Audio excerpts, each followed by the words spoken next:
Well, it's a crazy story, but rather than telling the story, I'll just say go look up the court records that I can send them to you because it's all public knowledge once it's a filed lawsuit. That way, it's not my word versus contracts and stuff you can read. Right. But after Twitch, I built Endgame and did a lot for a lot of people, and including myself, obviously. And then this happened, and now I just need a break from managing other people and just kind of life. So I'm just gonna be playing. So what a lot of people you're obviously out there a lot. What do you like about the current state of poker, and what do you dislike? Oh, that's such a great question.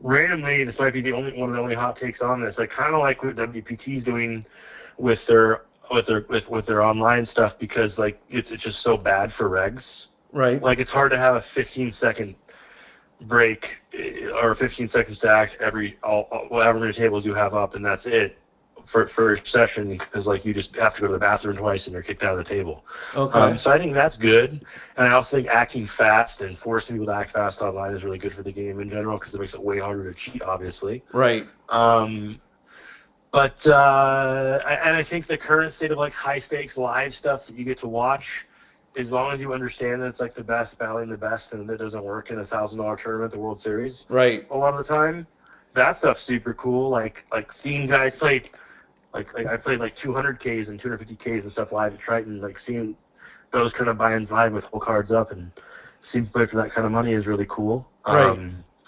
And what's bad for the game, like. I don't even know where to begin. Like, kind of all the stuff that's been bad for a while. Like, online's scary. I don't know, and online being scary is bad for the game. You know. Right.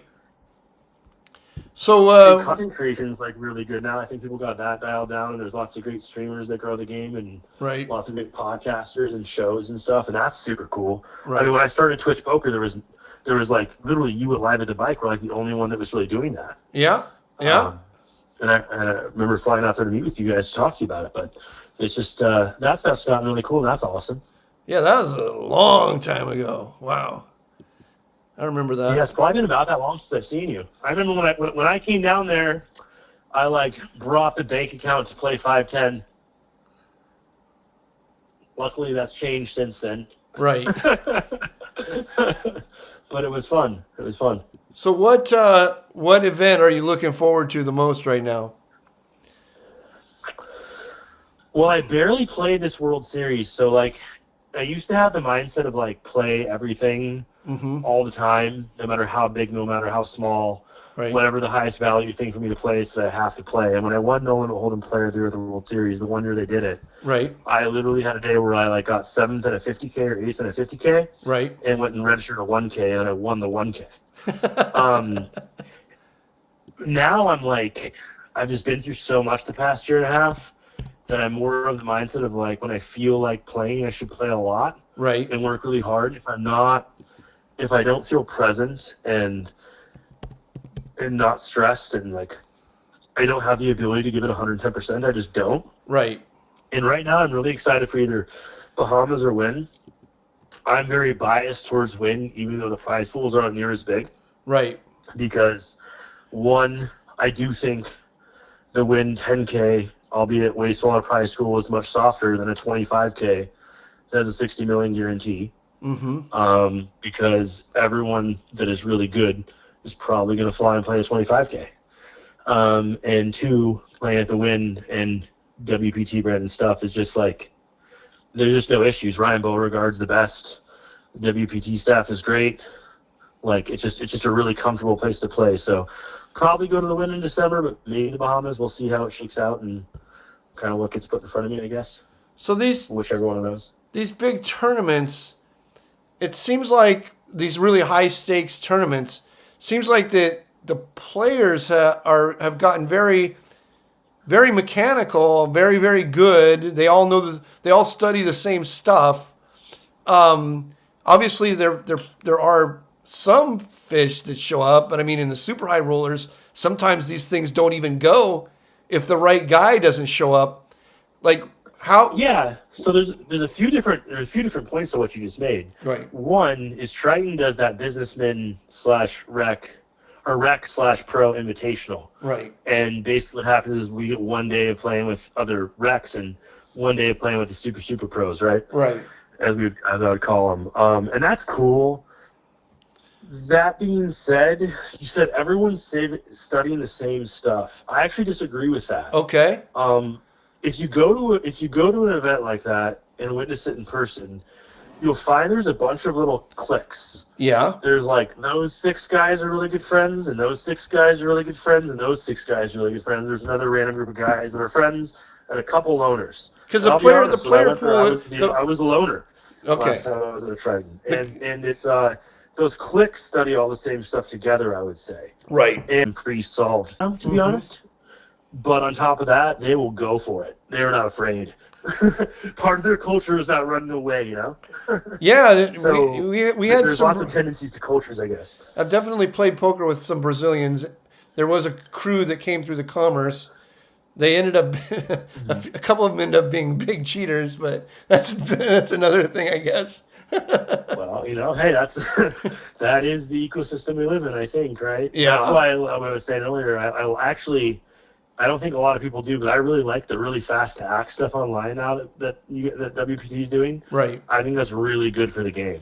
Yeah. Because if you want to try to do something weird, when you limit someone's time to do weird things, it just becomes really hard. Right. So it makes people have to click their own buttons, So is that all you're doing now? Is playing poker tournaments? That's basically sort of like your retirement situation, even though they stole $30 million from you?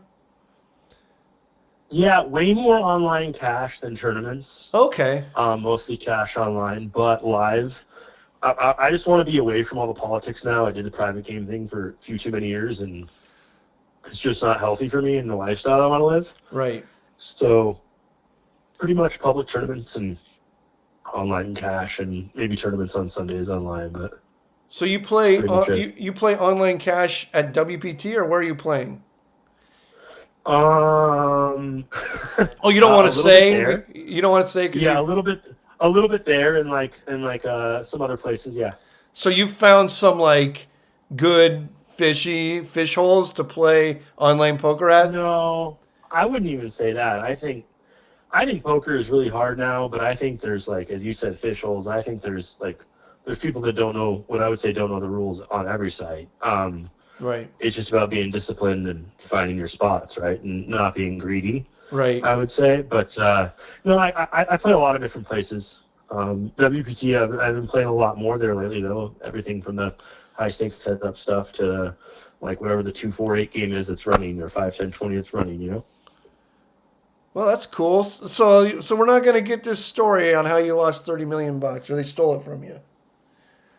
I mean, well, it's online. You can just you can literally just go Google the lawsuit.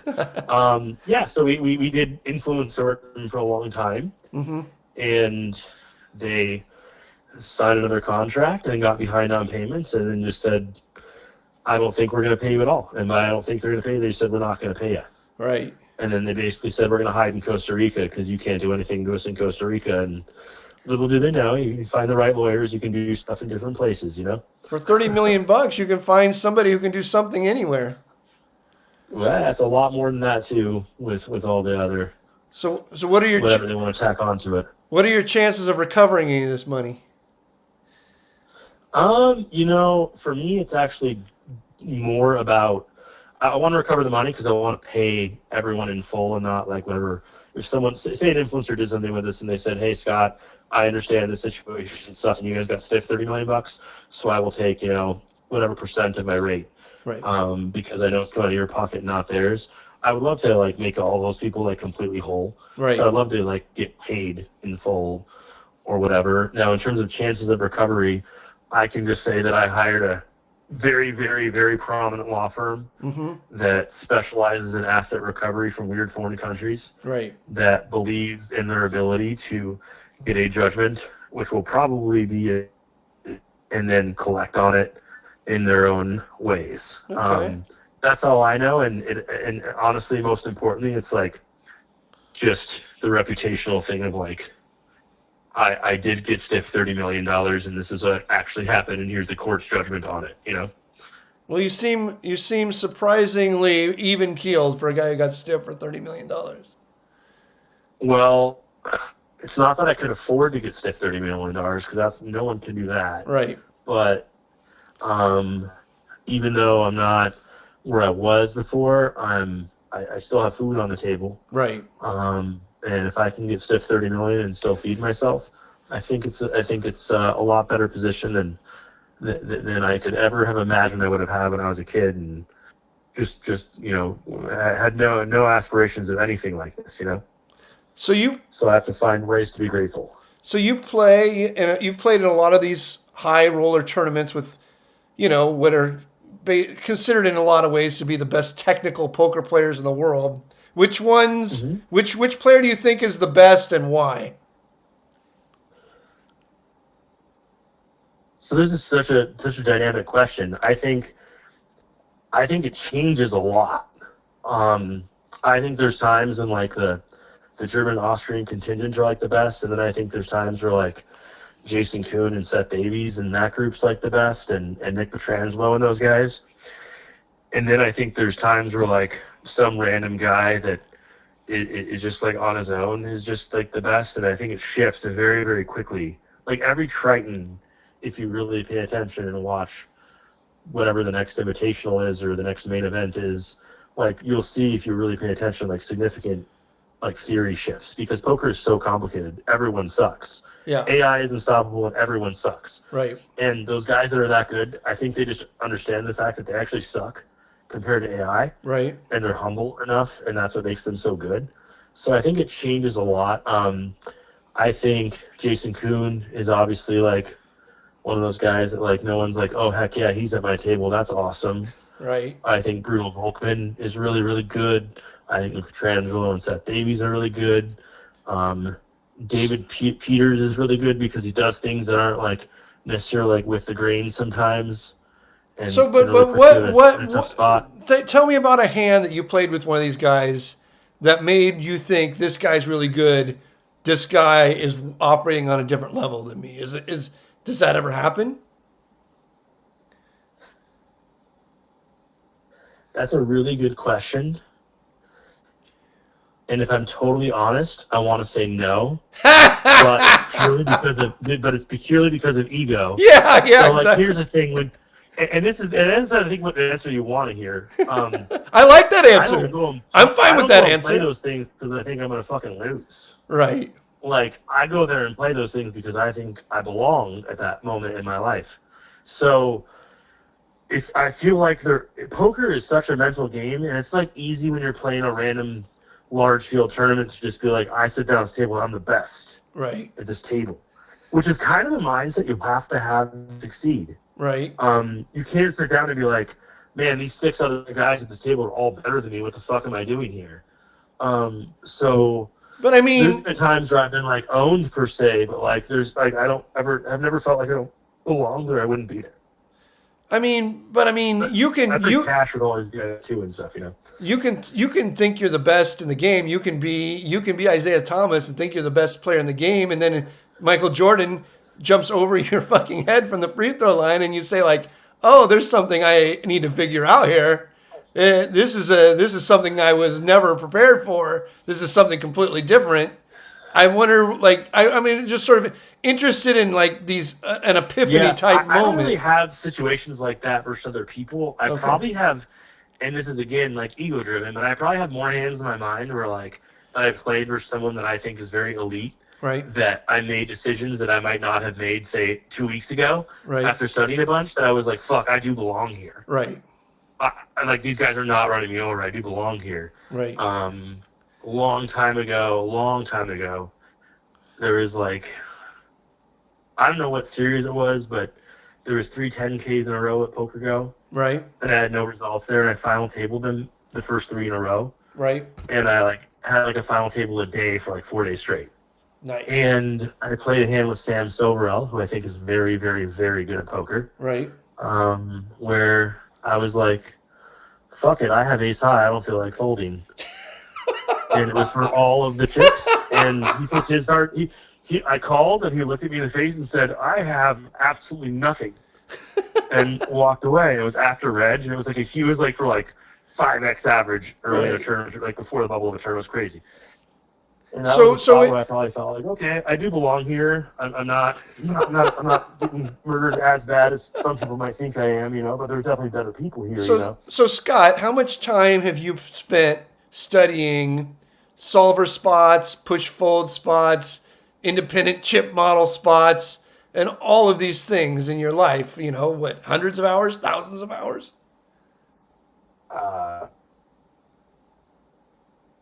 I don't know.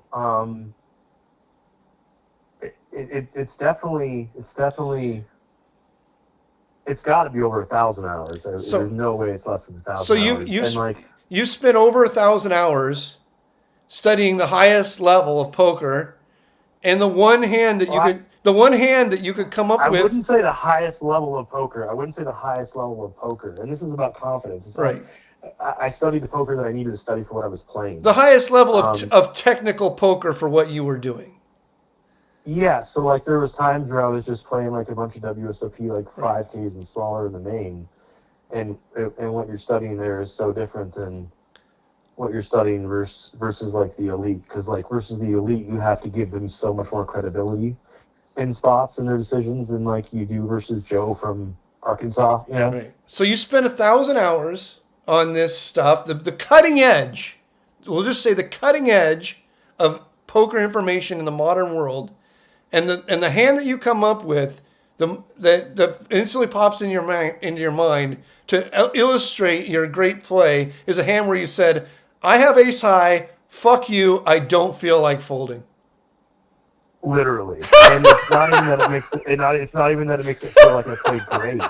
It was like when I stopped letting them push me around. Yeah, right. Does that make sense? Like prior to that moment, I would just show up and they would just like run me over, and I was like, "What the fuck just happened? I never got to call." In that moment in my life, I was like, "Fuck this! I'm done folding these guys now. I call, motherfucker," and it worked. Well, and then good things started happening. Great things started happening when I started doing that. So, stick that in your solvers. It was so super elite. It was super elite, and it was like, oh my god, what an insane decision he did it. It was more like something clicked. It was like I don't need to just fold every single fucking time they bet. Right. There's no way they have it every time, and it's like so weird. But like to say when you play these guys, they'll put all the pressure on all the times. Right. I've had other hands in like high stakes cash games where I've called off a couple hundred big blinds with like a nut blocker when someone 2.5, 3x is pot and they can only have the nuts and you block the nuts, so you just flip it in and it looks cool, but it's really not that exciting. Right. It's just like standard, but right. I don't know. That's the hand that makes me think of. That's a hand in my career where I'm like, I was just sick of being over letting them get me. Very technical. So it's 6-3 because of that, I don't think we can do better than that, Scott. At least it's honest. It's very honest. Hey, man, I think we're going to call it a night. You call back anytime. It was great hearing from you. Yeah, always, man. Take care, and I'm glad to see you back in action, and I hope you keep crushing, okay? All right. Thanks, man. Take it easy. You too. Cheers, bro. Bye. So we're going to end it there. I think we had a whole bunch of problems tonight with dropping frames and the stream going in and out. I will hardwire the computer next time so that the stream doesn't go in and out. Sorry about that. There's nothing I hate more than technical problems. And I think we had a lot of technical problems tonight. If we didn't, feel free to tell me. The only person, anybody who, leave it in the chat here. If we had a bunch of technical problems, put it in the chat, please. And I'll fix it for next time. If we didn't have any technical problems and I just feel like we had technical problems, then I won't fix it. If it's not broke, don't fix it. I feel like the stream was stopping and starting and stopping and starting. That's what I feel like because I'm looking at some data here, but I'm not actually watching the stream, so I don't know. Maybe just the video stopped and the audio kept going. So please, if you can, put that in the chat because my goal is to make this show as good as I can. I mean, it ain't gonna be, Shakespeare. It's, but my goal is to make it as good as I can. And so if you tell me what's fucking up, I will try to fix it. I'll work with my buddy, Seriously Serious. We'll try to fix it. He's very good at this stuff. I'm very bad at it, but if we put our heads together, I think we can get it fixed. But anyway, thank you everybody for tuning in, and tune in next week at 6, live on the air for Pokersesh.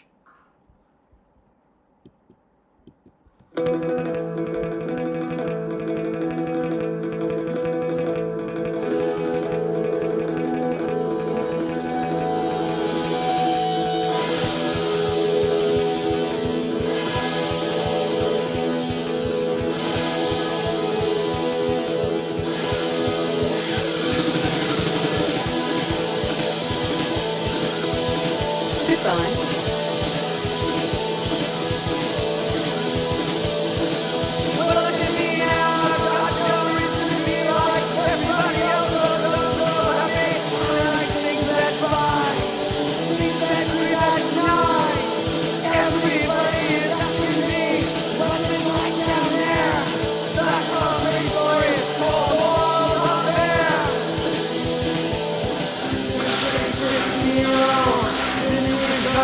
Living